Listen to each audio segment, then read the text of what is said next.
আসসালামু আলাইকুম রহমতুল্লাহি ওবরাকাতুহু। বন্ধুরা সবাই কেমন আছেন? আশা করি সবাই ভালো আছেন। বন্ধুরা, আপনারা হয়তো জানেন না আপনার এনআইডি কার্ড দিয়ে কয়টি সিম রেজিস্ট্রেশন করা হয়েছে। যদি না জেনে থাকেন তাহলে আজকের ভিডিওটি আপনার জন্য, কারণ আমি আজকে দেখিয়ে দিব আপনার এনআইডি কার্ড দিয়ে কয়টি সিম রেজিস্ট্রেশন করা হয়েছে। তো চলুন কথা না বাড়িয়ে ভিডিও শুরু করা যাক।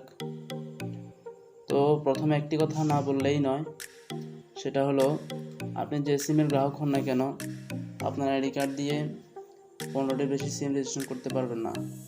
তো চলুন দেখা যাক আপনার আইডি কার্ড দিয়ে কয়টি সিম রেজিস্ট্রেশন করা হয়েছে তা কীভাবে দেখবেন। তো এই কাজটি করতে হলে আপনারা চলে যাবেন সর্বপ্রথম আপনাদের মোবাইলের ডায়াল প্যাডে।